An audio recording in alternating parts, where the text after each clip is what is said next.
Hello viewers, welcome to Bhavani కథల ప్రపంచం. ఈ స్టోరీ మీకు నచ్చినట్లయితే నా ఛానల్ని సబ్స్క్రైబ్ చేసుకుని నన్ను ప్రోత్సహించండి వ్యూవర్స్. అలాగే అప్డేట్ కింద హైప్ ఆప్షన్ కనిపిస్తే తప్పకుండా నా అప్డేట్కి హైప్ పాయింట్స్ ఇచ్చి నన్ను ఎంకరేజ్ చేయండి వ్యూవర్స్. సరే, ఇక కథలోకి వెళ్ళిపోదాం. కాల్గల్ విభిన్న ప్రేమ కథ 68వ భాగం. ధ్రువ్ తీర్థతో గార్డెన్లో మాట్లాడుతూ, నువ్వు నా పక్కన లేకపోతే ఊపిరి ఆడనట్లుగా ఉంటుంది నాకు. నన్ను విడిచిపోనని ప్రామిస్ తీర్థ అని చేయి చాచాడు. అతనికి తన పట్ల గల ప్రేమకు కన్నీళ్లతో అతన్ని చూస్తుంది. నువ్వు నన్ను కొట్టినా పర్వాలేదు, నా మీద అలిగినా పర్వాలేదు, నన్ను తిట్టినా పర్వాలేదు, కానీ నా నుండి దూరంగా మాత్రం వెళ్ళిపోకు. అలా వెళ్ళనని ప్రామిస్ తీర్థ అన్నాడు. దాంతో ప్రామిస్ చేయకుండా అతన్ని గట్టిగా హత్తుకొని, నిన్ను విడిచి ఎక్కడికి వెళ్ళగలను? నీ ప్రేమను చెప్పలేనప్పుడే నిన్ను విడిచి వెళ్ళలేకపోయాను. నా వల్లే నువ్వు కూడా మాటలు పడుతున్నావని నీకు దూరంగా వెళ్ళిపోవాలని అనుకున్నాను. కానీ నిన్ను విడిచి వెళ్ళడం నాకు చాలా కష్టం. ఇప్పుడు నీ సర్వస్వం నేనేనని నీ నోటితో చెప్పాక ఇక నేను ఎక్కడికి వెళ్తాను? నీతోనే ఉంటాను. I love you so much అంది. లవ్ యూ టూ అంటూ ఆమెను ఇంకా గాఢంగా హత్తుకున్నాడు. అప్పుడే ధ్రువ్కి ఏదో ఫోన్ వచ్చింది. దాంతో ఆమె నుండి విడిపోయి డాడ్ కాలింగ్ అని చూసి అటెంప్ట్ చేసి స్పీకర్ పెట్టాడు. హలో ధ్రువ్, నువ్వు తీర్థ ఎక్కడ ఉన్నారు? తీర్థ ఫోన్ లైన్ కలవడం లేదు. తాతయ్యకు సీరియస్గా ఉంది. దేవ్ ఉన్న హాస్పిటల్లోనే జాయిన్ చేశాము. ఆపరేషన్ చేయాలంట. కానీ నాన్న ట్రీట్మెంట్ చేయించుకోవడానికి మొండికేస్తూ తీర్థను అడుగుతున్నాడు. నువ్వు ఎక్కడ ఉన్నా తీర్థను తీసుకొని అర్జెంటుగా వసుధా హాస్పిటల్కి రా అని చెప్పి ఫోన్ పెట్టేశాడు తండ్రి. ఆ మాటలు వింటూనే తీర్థ ఏడుస్తూ, నా వల్లే తాతయ్య ఆరోగ్యం పాడయింది. నేనన్న మాటలకే అతను మనసు నొచ్చుకుంది అంటూ బాధపడుతుంది.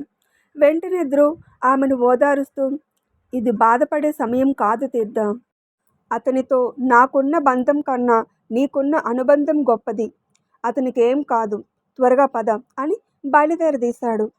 తీర్థ కారులో కూర్చోగానే తండ్రి చెప్పిన హాస్పిటల్ వైపు ధ్రువ్ కారు వేగంగా ప్రయాణిస్తుంది. భగవంతుడా, తాతయ్యకు ఏం కాకుండా ఉండేలా చూడండి ప్లీజ్. ఇంకోసారి ఆయన మనసు నొచ్చుకునేలా నేను ప్రవర్తించును.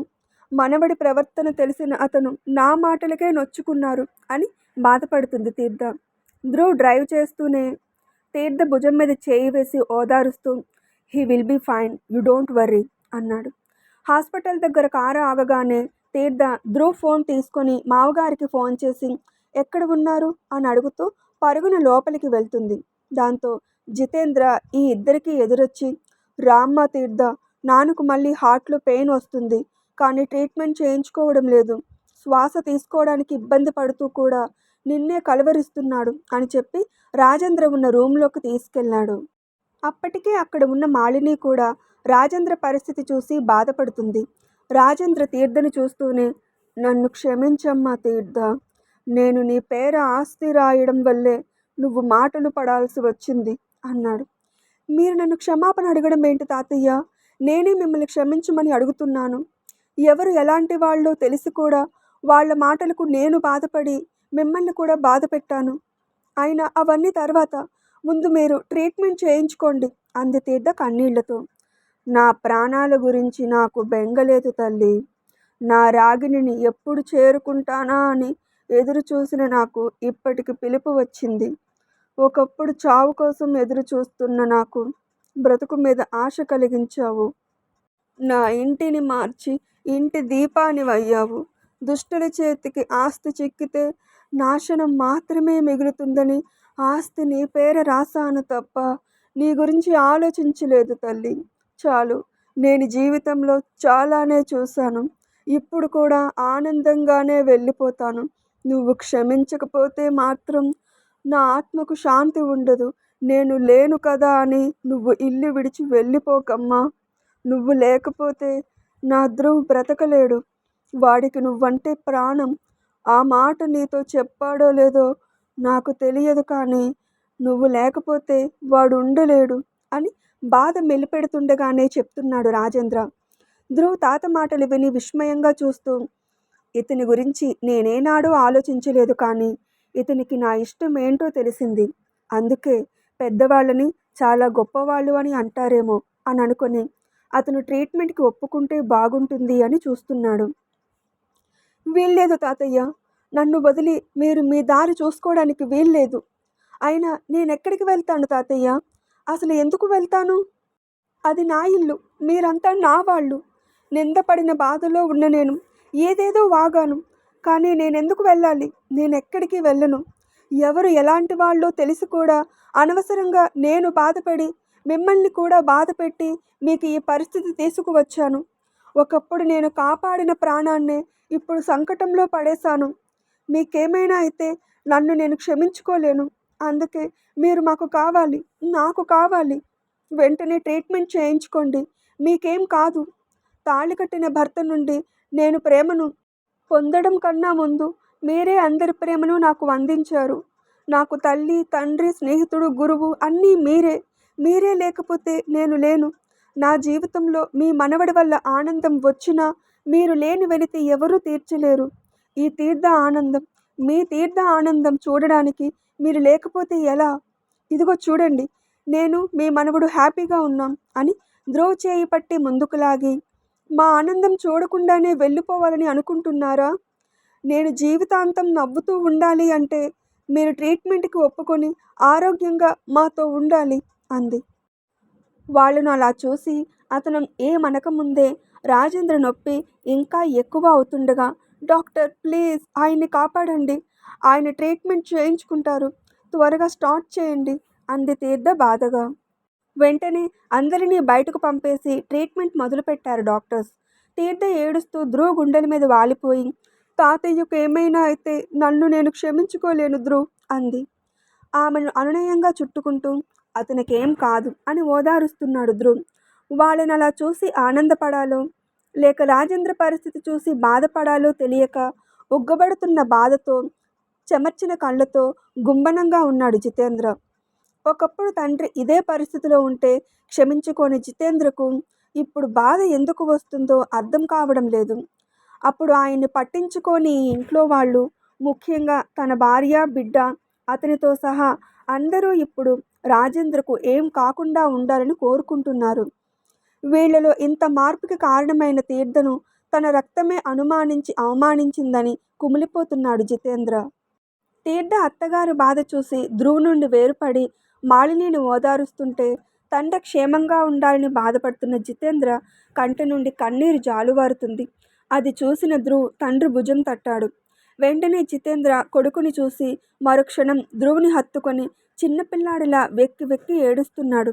దాంతో ధ్రువ్ తండ్రి వీపు నిమురుతూ, don't worry dad, he will be all right అని ఓదారుస్తున్నాడు. ఇంతకాలం ఆయన మనసుకు దూరంగా ఉన్నాను. ఇప్పుడిప్పుడే దగ్గరవుతుంటే ఆయన ఇలా హాస్పిటల్ బెడ్ మీద అంటూ ఇంక చెప్పలేక ఏడ్చేస్తున్నాడు Jitendra. Calm down, he will be fine అని ఓదారుస్తూ, ఇదే కదా ప్రేమంటే. ఒకప్పుడు ఎవరికి వారు అన్నట్లుగా ఉన్నారు అని అనుకున్నాను. కానీ ఒకరు లేకపోతే మరొకరు లేరు అన్నట్లుగా ఉన్నా అప్పుడు తెలుసుకోలేకపోయారు. తెలుసుకునే సమయానికి పరీక్ష మొదలైంది అని ధ్రువ్ కూడా బాధపడుతున్నాడు. సమయం గడుస్తున్న కొద్దీ తీర్థ బాధ ఎక్కువవుతుంది. డాక్టర్స్ వచ్చి ఏం చెప్తారో అని కంగారు పడుతుంది.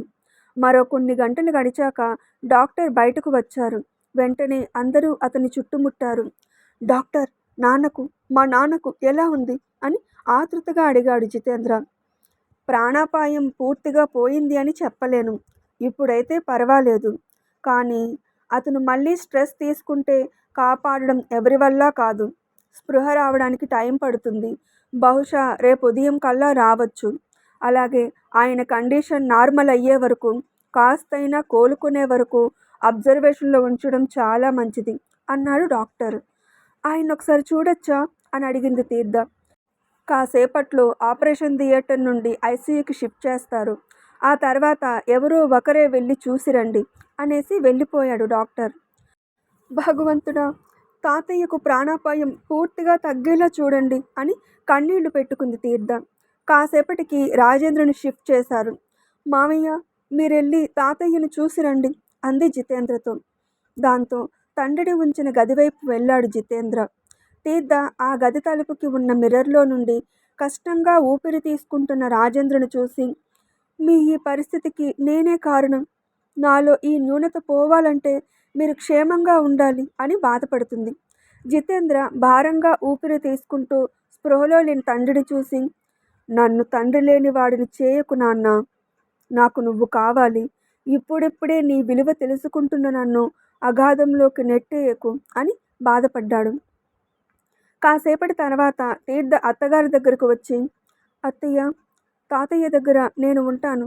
మీరింటికి వెళ్ళి రెస్ట్ తీసుకోండి అంది. దాంతో మాలిని రెస్ట్ అని మూలిగి, నీ బాధకు కన్నీటికి కారణమైన వాడి తల్లిని నా రెస్ట్ గురించి ఆలోచిస్తున్నావా తీర్థ? నీది చాలా మంచి మనసు తల్లి. నీలాంటి దాన్ని ఏడిపించినందుకు నేను ఈ శిక్ష అనుభవించే తీరాలి అంది బాధగా. తీర్థ గాఢంగా నిట్టూర్చి, పిల్లల్ని కనగలం కానీ వాళ్ళ తలరాతను కనలేం కదా అత్తయ్య. అవసరానికి మించిన ఐశ్వర్యం ఉంటే ఎలా నాశనం అవుతారో అనడానికి దేవ్ ఒక ఉదాహరణ. కుటుంబం అంటే దేవ్ మాత్రమే కాదు కదా. అతను ఎలాంటి వాడు అయినా మిగిలిన మనమంతా ఒక కుటుంబం. నాకు తాతయ్య ఆరోగ్యంతో పాటు నా అత్తమామల ఆరోగ్యం కూడా ముఖ్యమే. రేపు తాతయ్య బాగై ఇంటికి వచ్చాక నా కొడుకు కోడల్ని ఎందుకు పట్టించుకోలేదు చూడు, వాళ్ళు ఎలా నీరసించిపోయారో అని నన్ను తిడతారు. అందుకే అని జితేంద్ర వైపు తిరిగి, మీ ఇద్దరూ ఇంటికి వెళ్ళండి మామయ్య. ఆయన కూడా ఆఫీస్కి వెళ్తారు. నేను తాతయ్య దగ్గర ఉంటాను. నాకు ఇదంతా అలవాటే. నా తండ్రి గురించి హాస్పిటల్లో ఉన్నప్పుడు తాతయ్యను కూడా చూసుకున్నాను అని. నేను చూసుకుంటాను, మీరు ధైర్యంగా ఉండండి అని చెప్పింది తీర్థ. సరే అని భార్యను తీసుకొని దేవ్ ఉన్న రూమ్ వైపు వెళ్ళాడు జితేంద్ర. తీర్థ ధ్రువ్ వైపు చూసి, నేనెక్కడికి వెళ్ళను, ఇక్కడే ఉంటాను. నాకే కాదు మనందరికీ తాతయ్య అవసరం ఉంది. నువ్వు నిశ్చింతగా ఉండు, ఫ్రెష్ అయ్యి ఆఫీస్కి వెళ్ళు అంది. అయినా అతను కదలకుండా ఆమెనే చూస్తుండడంతో, వెళ్ళి నా ఫేవరెట్ వర్కర్తో నేనిచ్చిన వర్క్ చేయించు అంది. దాంతో ఆమె నుదుటిని చుంబించి, నేనిక్కడే ఉంటాను. నువ్వు ఎప్పుడు ఇంటికి వస్తే అప్పుడే నిన్ను తీసుకొని వెళ్తాను అన్నాడు. చూడు ధ్రువ్, తాతయ్య విషయంగా మామయ్య చాలా బెదిరిపోయి ఉన్నారు. బ్రాంచెస్ అన్నీ నువ్వే చూసుకుంటున్నావు. ఇప్పుడు నువ్వు కూడా ఆఫీస్కి వెళ్ళకపోతే చాలా పని పెండింగ్ ఉండిపోతుంది. తాతయ్యకు ప్రమాదం లేదన్నారు కదా. కాకపోతే ఆయన ఇంటికి వచ్చే వరకు నేను ఇక్కడే ఉంటాను. అప్పుడు నువ్వు కూడా నా కోసం ఇక్కడే ఉండిపోతే ఆఫీస్ పనులు ఎవరు చూస్తారు చెప్పు. పెండింగ్ పెడితే పని, దానివల్ల శ్రమ పెరుగుతుంది తప్ప ప్రయోజనం ఉండదు. పైగా రాత్రంతా నిద్రపోకుండా నేనెప్పుడు లేస్తానా అని కాపలా కాసావు. చాలా నీరసంగా కూడా ఉన్నావు. అందుకే నా మాట విను అని లాలనగా చెప్పింది. మాటల మాంత్రికురాలివి నువ్వు అని సుతారంగా తిట్టి ఆమెకు కాఫీ తీసుకొచ్చిచ్చి, ఆమె తాగేలోపు డ్రైవర్ తీసుకొచ్చిన ఆమె ఫోన్ని ఆమె చేతిలో పెట్టాడు. ఇది ఎక్కడ ఉంది, పోయిందనుకున్నాను అంది. నిన్న ఫంక్షన్కి బయలుదేరుతూ నువ్వు మన క్యాబిన్లోనే వదిలేసావని బాయ్ ఫోన్ చేసి చెప్పాడు. అందుకే డ్రైవర్తో తెప్పించాను అని. ఏం అవసరం వచ్చినా వెంటనే నాకు కాల్ చేయి అని చెప్పి అయిష్టంగా ఆమెను వదిలి వెళ్ళిపోయాడు ధ్రువ్. దేవ్ స్పృహ వచ్చినప్పుడల్లా గాయాల బాధ కన్నా తీర్థ ధ్రువ్ గుర్తుకు వచ్చి హిస్టీరిక్గా అరుస్తున్నాడని, మాటిమాటికి ఇంజెక్షన్స్ వేస్తుండడంతో ఎక్కువ సమయం నిద్రలోనే ఉంటున్నాడు. వీడి పరిస్థితి ఎప్పటికి మామూలు అవుతుందో అని బాధపడుతూనే భర్తతో ఇంటికి వెళ్ళిపోయింది మాలిని. ధ్రువ్ ఆఫీస్కి వెళ్ళిన ప్రతి పావుగంటకు తీర్థకు ఫోన్ చేసి క్షేమ సమాచారాలు అడిగి తెలుసుకుంటున్నాడు. ధ్రువ్ ఒక్కడే ఆఫీస్కి వచ్చాడని తెలియని స్టెల్లా అతని క్యాబిన్లోకి వెళ్ళే సాహసం చేయలేకపోతుంది. వెళ్తే ఫైల్స్ గురించి తీర్థ అడిగితే తను ఏం చెప్తుంది అనే నామోషికి తన దగ్గర ఉన్న ఫైల్స్తోనే కుస్తీ పడుతుంది. సాయంత్రం ఆఫీస్ అయిపోగానే ధ్రువ్ హాస్పిటల్కి వచ్చాడు. మాలిని కూడా హాస్పిటల్కి వచ్చి, అమ్మా తీర్థ, ఉదయం నుండి ఇక్కడే ఉండిపోయావు. నువ్వు ధ్రువ్తో ఇంటికి వెళ్ళు, మామయ్య గారి దగ్గర నేను ఉంటాను అంది. వద్దు అనడం వల్ల ప్రయోజనం ఉండదని తీర్థ ఇంటికి వెళ్ళడానికి ఒప్పుకుంది. వెంటనే ధ్రువ్ నేరుగా మాలిని వైపు చూడకుండా ఎటో చూస్తూ, మన కోసం రూమ్ అలాట్ చేశారు. అలసటగా ఉంటే అక్కడ రెస్ట్ తీసుకోమని చెప్పాడు. ధ్రువ్ కన్సర్న్ చూసి సరే అన్నట్లుగా తల ఊపింది మాలిని. తీర్థ మరోసారి రాజేంద్రను చూసి ధ్రువ్‌తో కలిసి ఇంటికి వచ్చింది. ఇంటికి వచ్చి ఫ్రెష్ అయ్యి మంచం మీద కూర్చుని ఏదో ఆలోచిస్తుంది తీర్థ. ధ్రువ్ ఆమెకు భోజనం తీసుకొచ్చి తినిపించబోయాడు. అతన్ని చూస్తూనే హత్తుకొని ఏడ్చేసి బాధను తీర్చుకుంటుంది. దాంతో ధ్రువ్ ప్లేట్ పక్కన పెట్టి అనునయంగా ఆమె వీపు నిమురుతూ, బాధపడకు తీర్థ, తాతయ్యకు ఏం కాదు. అతని అవసరం మాకన్నా నీకే ఎక్కువ ఉంది. అలాగే అతనికి కూడా మాకన్నా నీ అవసరమే ఎక్కువ ఉంది. నువ్వు అనుక్షణం అతని గురించే ఆలోచించి ఆరోగ్యం పాడు చేసుకోకు అన్నాడు. నా వల్లే అతను ఆ పరిస్థితిలో ఉంటే బాధపడకుండా ఎలా ఉండగలను అని అడిగింది. దాంతో ధ్రువ్ గట్టిగా నిట్టూర్చి, నీ వల్ల కాదు, ఇంటి పరిస్థితుల వల్ల ఆయన ఆరోగ్యం చెడింది. అయినా ఒకప్పుడు నువ్వొక్కదానివే ఆయన్ని జాగ్రత్తగా చూసుకున్నావు. ఇప్పుడు నీతో పాటు నాన్న పిన్ని కూడా ఉన్నారు. ఒకప్పుడు అతనికి బాగోలేదు అని నువ్వు చెప్తే అస్సలు లెక్కే లేదు నాకు. కానీ ఇప్పుడు నేనలా లేను. నాలోని మార్పు నిజమని నమ్మడానికైనా ఆయన క్షేమంగా వస్తారు. సో ఆయన తప్పకుండా కోలుకుంటారు అని ఆమె నోటికి అన్నం ముద్ద అందించాడు. వద్దనకుండా తింటూ ఆమె కూడా ముద్దలు తీసి అతనికి తినిపించింది. భోజనం అయిపోయాక తీర్థం మాలినికి ఫోన్ చేసి, తాతయ్య కండిషన్లో ఏమైనా ప్రోగ్రెస్ ఉందా అత్తయ్య? డాక్టర్ ఏమైనా చెప్పారా అని అడిగింది. లేదమ్మా, అయినా పరిస్థితి అంత విషమంగా లేదని చెప్పారు కదా. నువ్వు ప్రశాంతంగా నిద్రపో. అలసటగా ఉన్నారని మీ మావయ్యను కూడా ఇంటికి పంపేశాను అంది మాలిని. అయ్యో, మావయ్య కూడా మీకు తోడుగా లేరా? అయితే నేను మీకు తోడుగా వచ్చేస్తాను అంది.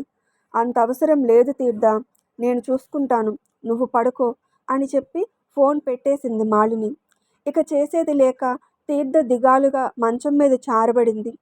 ధ్రువ్ కూడా మంచం మీదకి చేరి ఒంటి చేతిపై తలను ఆనించి ఒకవైపుగా ఉంటూ ఆమె చుట్టూరా రెండో చేయి వేశాడు. దాంతో అటు ఉన్న తీర్థ అతని వైపు తిరిగింది. ఏంటలా చూస్తున్నావు అని కళ్ళెగరేస్తూ అడిగాడు. ఆమె సమాధానం చెప్పకుండా నీరసంగా ఉన్న కళ్ళతో అతని వైపు చూస్తుంది. దాంతో ఆమె మీదకు వాలి అలిసిన ఆమె నయనాలకు చెరో ముద్దు ఇచ్చి ఆర్తిగా ఆమె నుదుటిని చుంబించి ఆమె వైపు ఇష్టంగా చూస్తూ, నీ తాతయ్య క్షేమంగా ఇంటికి వస్తే తప్ప నీ మనసు కుదుట పడదు. నువ్వు సంతోషంగా లేకపోతే నాకు కూడా ఏ సంతోషం వద్దు. నీ మనసు నువ్వు ఆనందంగా ఉన్నప్పుడే మనం సెలబ్రేట్ చేసుకుందాం. నువ్వు నా ప్రేమను యాక్సెప్ట్ చేస్తావో లేదో అనుకుంటే నువ్వు కూడా ప్రేమిస్తున్నావని తెలిసాక అదే నా జీవితంలో నాకు పెద్ద వండర్. దానిని మించిన ఆనందం ఇంకేం లేదు నాకు. నిన్నిలా చుట్టుకొని పడుకోవాలని నా కోరిక. వద్దంటే చెప్పు అని ఆమె మీద నుండి చేయి తీసేయబోయాడు. దాంతో తీర్థ అతని చేతిని ఆపి ఆమెకు అందుబాటులో ఉన్న అతని నుదుటిని ముద్దాడి అతని గుండెల మీద వాలిపోయినట్లుగా అతన్ని చుట్టుకుంది. ఆమె దగ్గరతనానికి మురిసిపోతూ అనునయంగా ఆమె వీపుని నిమురుతుంటే అలసిన మనసు నిద్రలోకి జారుకుంది. ఆమెను అలాగే పదిలంగా పట్టుకొని ధ్రువ్ కూడా నిద్రపోయాడు. ఇంకా ఉంది. తర్వాత ఏం జరుగుతుందో తదుపరి భాగంలో విని తెలుసుకుందాం. స్టోరీ నచ్చితే కామెంట్ చేసి అప్డేట్కి లైక్ కొట్టి షేర్ చేయండి వ్యూవర్స్. అప్పుడే నా స్టోరీ ఎక్కువ మందికి చేరుతుంది. అలాగే అప్డేట్ వింటున్న అందరూ నా ఛానల్ని సబ్స్క్రైబ్ చేసుకొని నన్ను ప్రోత్సహించండి వ్యూవర్స్. అప్డేట్ కింద హైప్ ఆప్షన్ కనిపిస్తే తప్పకుండా నా అప్డేట్కి హైప్ పాయింట్స్ ఇచ్చి నా స్టోరీని ఎంకరేజ్ చేయండి వ్యూవర్స్. సరే, మరో స్టోరీ అప్డేట్తో మళ్ళీ మీ ముందుకు వస్తాను. అప్పటి వరకు సెలవు. Thanks for watching my videos.